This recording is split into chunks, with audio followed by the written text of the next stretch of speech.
CBD, short for cannabidiol, is a non-psychoactive compound in cannabis responsible for many of cannabis's medical benefits.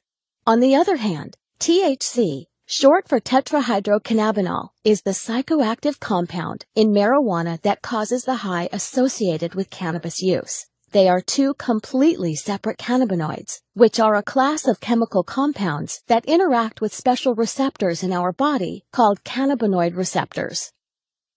Dr. Sanjay Gupta, an American neurosurgeon and CNN's chief medical correspondent, changed his stance on the prohibition of cannabis while investigating its powerful therapeutic properties and witnessing CBD successfully treat Americans.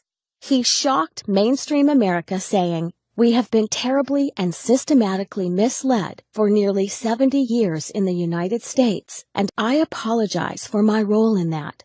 Through Dr. Gupta's review of the history of cannabis, he found that it has been a legitimate medicine for at least 3,000 years.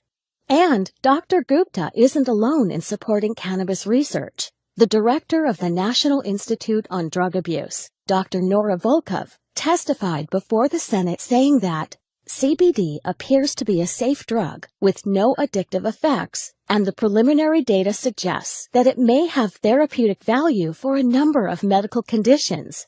Research has shown that CBD can influence many conditions and bodily functions, including inflammation, neuropathic pain, autoimmune disease, energy regulation, metabolism, reproductive function, appetite, depression, anxiety, and even cancer.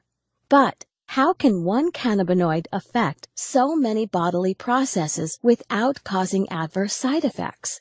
The answer lies in our biochemistry, the natural intelligence of the body. We have naturally occurring cannabinoid receptors all over our body that interact with CBD.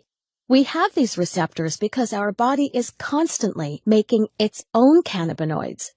These receptors and cannabinoids make up most of our endocannabinoid system, or ECS.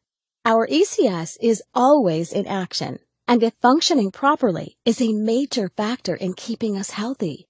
Many doctors now think that some people suffer from an endocannabinoid imbalance, known as clinical endocannabinoid deficiency, or CED. People suffering from CED may benefit by supplementing with cannabinoids such as CBD. CBD is the most abundant cannabinoid in hemp, a cannabis crop the federal government allowed individual states to legalize in the 2014 Farm Bill. Hemp-derived CBD is legal in all 50 states, is non-addictive, does not cause a high, and is easy to incorporate into your current health routine.